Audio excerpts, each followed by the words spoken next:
Hello, everybody, and welcome to Bell to Bell. I'm your host, Nick Belsky, and we got a phenomenal show for you guys today. First and foremost, the question that I want to ask, and the question that I think a lot of people on the IWC are asking is, are we about to see a renaissance for one Finn Bálor? I want to see it. A lot of other people want to see it. They want to see him come out on the other side of this and become the true main eventer that we know Finn Bálor has the capabilities of being. So we'll discuss that to lead off the show. Then on Friday Night SmackDown, there is one WWE wrestler that deserves so much better than what he has gotten in the calendar year of 2025. We'll discuss exactly who that is coming up here in about 10 minutes. And then to close out the show, one division that continues to cook week in and week out, and we need to continue to sing their praises because it has been prime television every single Friday. But before we get started, we like to remind you, the faithful listener, that if you enjoy this content, you should like, share, and subscribe to us on YouTube at Nick Belsky, or if you prefer an audio version, you can find us on Apple Podcasts and Spotify by simply searching Bell to Bell. Let's get things kicking with the Demon Prince, who has not been a demon in quite some time, and really has not been a prince in quite some time either, and that is one Finn Bálor. And to put it plain and simple, it's been awful for Finn Bálor since SummerSlam of last year. Now, you might ask, what happened in SummerSlam? It's been a while. My memory is hazy. That is when Finn Bálor and Liv Morgan staged a coup on Rhea Ripley and Damian Priest, kicking them out of the Judgment Day and taking over as this no leader faction where there's still been a power struggle. I don't know. It all goes into the fact that this has not been the best angle for Finn Bálor over the last 6 to 8 months. Now, he loses that feud with Damian Priest, a feud in which I had some high hopes for because I enjoyed Damian Priest's title run. The way it ended with Finn Bálor turning on him, I was ecstatic to see the fallout. I was so excited to see what we got out of Finn Bálor in a true main event feud with a guy that they had just developed over multiple months as a main eventer in Damian Priest. It fell flat. Part of it was just drawn out for far too long. Part of it was we didn't get a true end resolution until the second week of January, and this started all the way back in August of 2024, and part of it was just simply Damian Priest got the one up almost every single time it was one-on-one between him and Finn Bálor. And that just made Bálor and the new version of the Judgment Day look incredibly weak. The only strong part of that faction through the first several months that it was this iteration was the fact that Liv Morgan was the women's world champion. Finn Bálor didn't look strong. Dominik Mysterio was barely wrestling in late 2024. Carlito still isn't wrestling. And JD McDonough was JD McDonough. He has great matches, but really they don't do much with him outside of supplementary matches and supplementary segments alongside the new Judgment Day. So not only does he lose that feud with Damian Priest, once that's in the rear view, what's next for Finn Bálor? Well, it's a run at the Intercontinental Championship. And that's something that I could have gotten behind. Unfortunately, what they also did was push Dom Mysterio towards the Intercontinental Championship at the exact same time. Now, what I will not sit here and do is besmirch the name of Dominik Mysterio and this so far pretty entertaining Intercontinental run.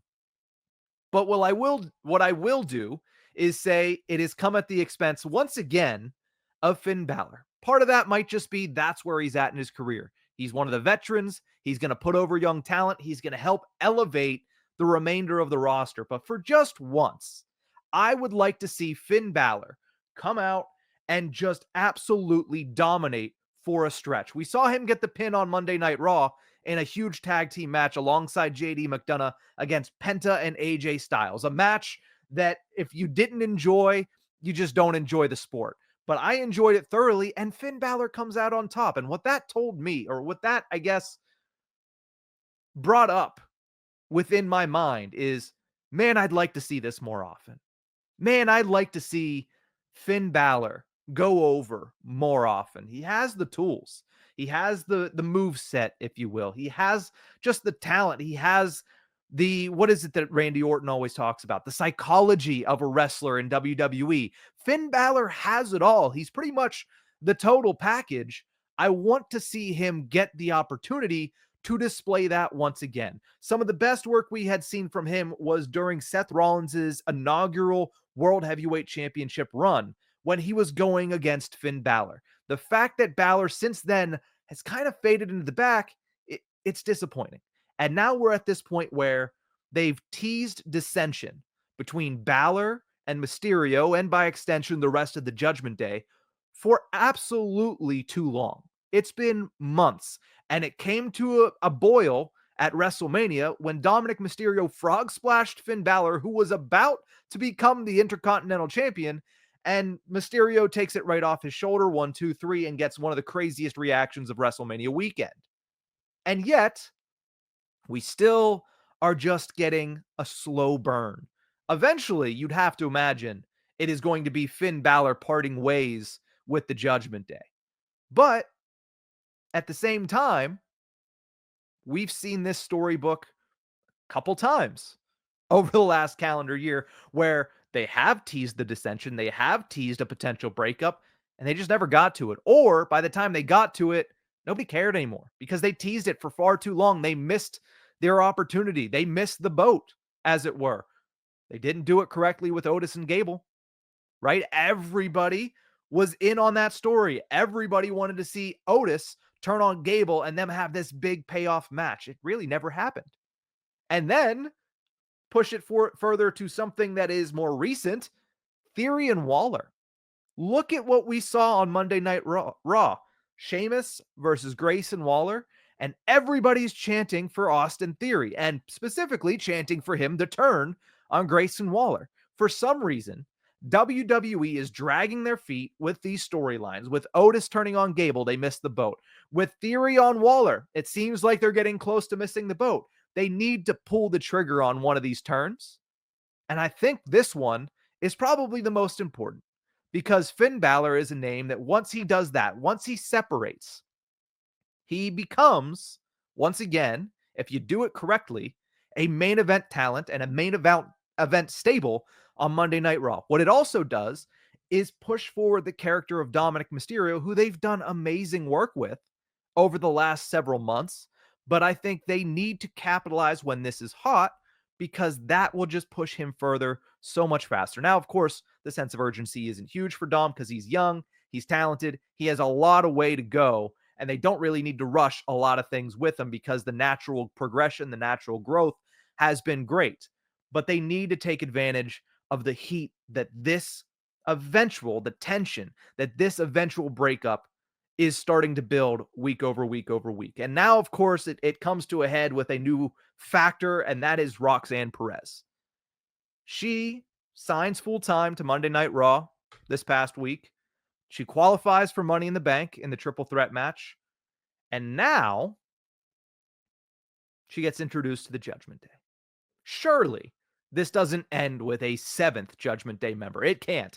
If it ends with a 7th Judgment Day member, I got serious questions. I got serious concerns. I think what is more likely and what is certainly more interesting is the formation of a new group under Finn Balor as the leader. No more of this, well, there's a power struggle, but really we're a family and it's all, we make decisions for each other.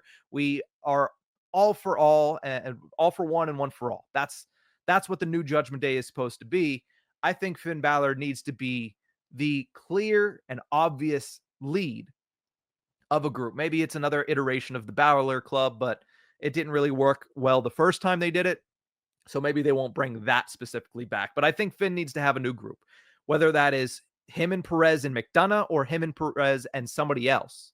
I think he is too good to keep taking L's, especially in big moments. So that's what I want to see on Finn's side. Now, as far as the Judgment Day is concerned, Liv and Raquel got cheered when they won the belts on the night after Mania. Dom Mysterio got cheered historically in Vegas at WrestleMania 41. So they'll be fine. In fact, they might even be able to skew towards faces. Although it'd be weird to see Dom Mysterio be a face. I think he'd always need to be that cocky personality, that guy that you just look at and you're like, man, for somebody who is a Nepo baby, he hates his dad and he tries to get away from it, but he does everything to stay within it. So I think his character works too good right now to do too much different to it. But I think the Judgment Day, the amount of iterations that we've had, it started with Edge and Rhea Ripley. I think it's finally time to kind of retire that moniker. And I think that Finn Balor leaving with this new look of a faction with Roxanne Perez, I think that's the perfect opportunity to do so. Now, let's move over to Friday Night SmackDown because I teased one wrestler who deserves way more, and I think most people would agree that that wrestler is Drew McIntyre. Main event to misused. You look at what he did in 2024. It was some of, if not his best work in professional wrestling. And he's had a long career. He's done a lot of great things. But you look at what he did last year, from his feud with Seth Rollins going into WrestleMania to his feud with CM Punk that led throughout the entire summer with crazy work both in ring as well as on the mic. What did they do to follow that crazy 2024 up?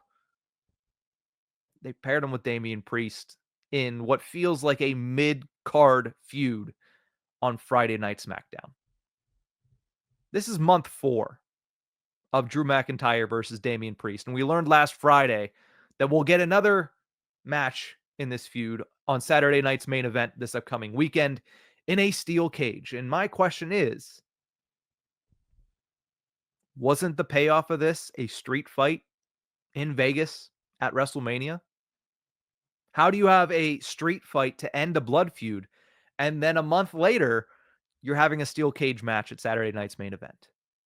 It feels like they ran out of ideas for both Drew McIntyre and for Damian Priest as well. And that's not a great place to be whenever I look at Drew McIntyre as one of their biggest stars. How do you not have anything for this guy? Now, maybe they have something for him, but it's just months down the line. If that's the case, you're telling me you couldn't come up with anything better than a 4-month-long feud with Damian Priest? The story behind it is good. Don't get me wrong. Priest benefiting from Drew through the majority of 2024, it makes sense that Drew would take exception to that. But why does Drew need to go after him again now? Right?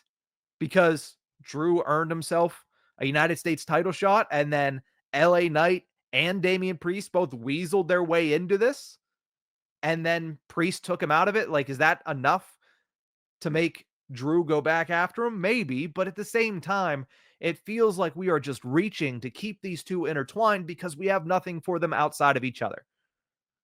I think that ever since Drew McIntyre was transferred over to SmackDown, it just hasn't worked out, and it's pulled Drew back, right? Again, I think he belongs on the main event scene.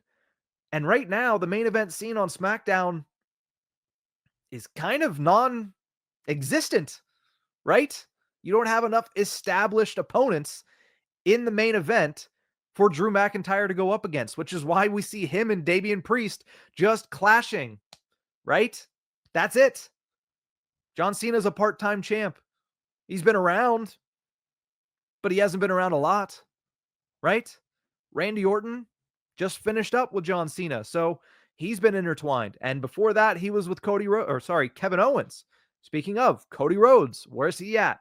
Nowhere to be found right now. So with Cody gone, with Randy tied up in the Kevin stuff and then tied up in the World Championship, with John Cena only showing up to set up and then to pay off world title feuds, and McIntyre nowhere around that world title picture, what's left? LA Knight? Could be. Would have liked to see that, especially after what we saw at the Royal Rumble and the promo that we saw shortly thereafter. Would have loved to see Drew McIntyre versus LA Knight. We got a little bit in that United States title matchup, that fatal 4-way at Backlash. But for the most part, that hasn't really been something they've gone towards. Maybe that's what's next for Drew McIntyre.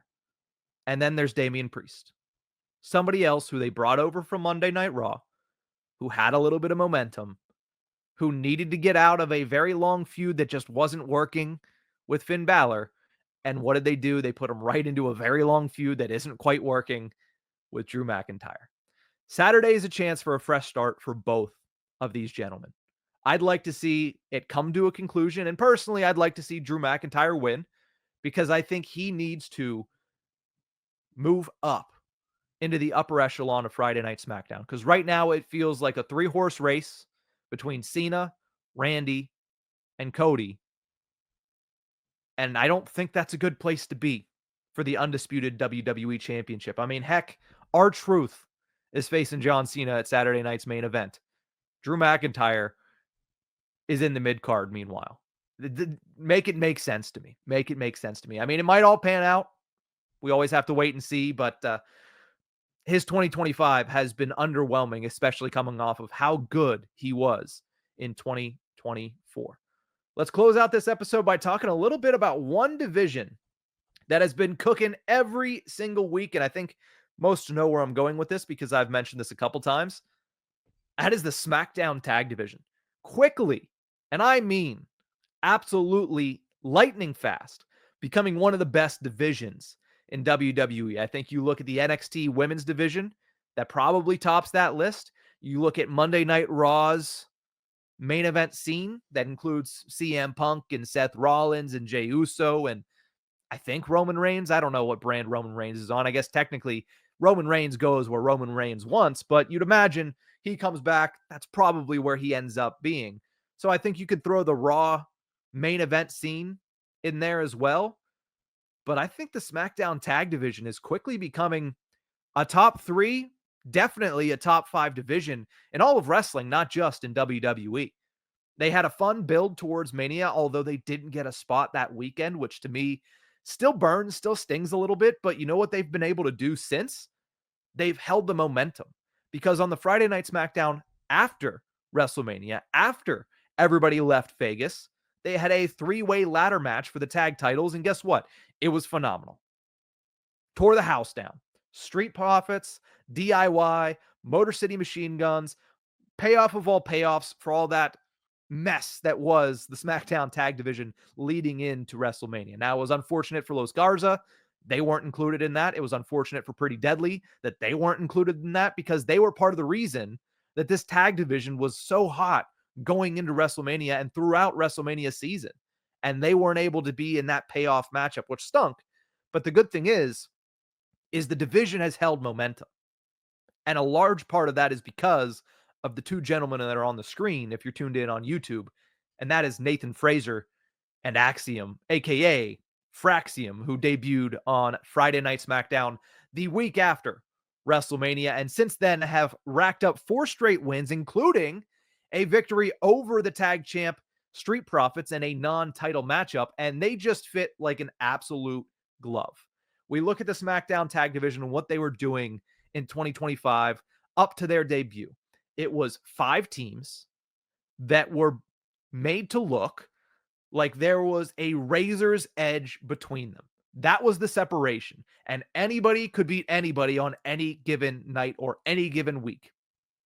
Add Fraxiom to the mix, a team that absolutely tore through the NXT Tag Division. Not only that, they then started to tear through the TNA Tag Team Division. You bring them up to Friday Night SmackDown, and all of a sudden, they're tearing through this division that prior had just 5 teams that were, again, razor thin margin between them. All of a sudden, all 5 are going to look at Fraxiom and say, who is this team? Why do these young bucks think that they can take our spot? And how are they absolutely mowing all of us down? Right? Before Mania, belts went one way. They went a different direction. DIY held him for a minute. Motor City Machine Guns held him for a minute. Street Profits held him for some time now. So everybody was right next to each other. And yet, this young, hot shot tag team comes up and all of a sudden looked pretty dominant over the SmackDown Tag Team Division.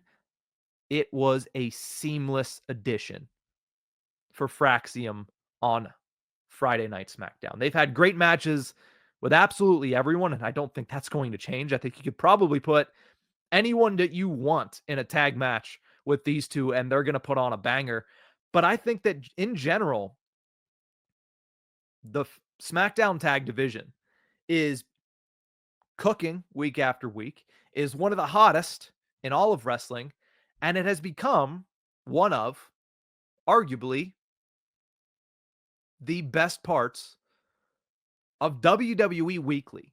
I was going to say one of the best parts of Friday Night SmackDown every single week, which I think is a given at this point, but I'm saying they are one of the best parts of the weekly programming that WWE has to offer right now. And that is these two, Nathan Frazer and Axiom, absolutely killing the game right now. But I also think that with that said, you heap praise on these guys, you have to heap praise on the other teams as well. Look at how good Tommaso Ciampa and Johnny Gargano have been. I don't think they've gotten the credit that they deserve in their heel turn. And this run with them, with their entirely new attitude, entirely new feel, it's been exciting. It's been, again, what you saw in NXT, putting on great match after great match after great match, leaving it all out there. They've been terrific as well. And then again, I don't know what the future holds for Los Garza. After that segment a couple weeks ago, I don't know if that tag team is going to continue to be a tag team. We'll have to wait and see. But if they do, they were also putting on terrific matches week in and week out, no matter who they were going up against. So I think what they're doing over on SmackDown is working for me, and I cannot wait every single Friday to see what this division churns out. So keep it going, and I want to see a little bit more Fraxiom. I love the fact that they have been using these guys every single week. Like I mentioned, 4 straight wins, and a team that probably is owed a championship opportunity against the Street Profits. But that's going to do it for this episode of Bell to Bell. Thank you guys so much for tuning into this one. Remember, you can find us on YouTube at Nick Belsky. And if you enjoy the content, make sure that you like, share, and subscribe to our channel. Or if you prefer the audio version, you can find us on Spotify and Apple Podcasts by simply searching Bell to Bell. That's it for this one. We'll see you guys next time.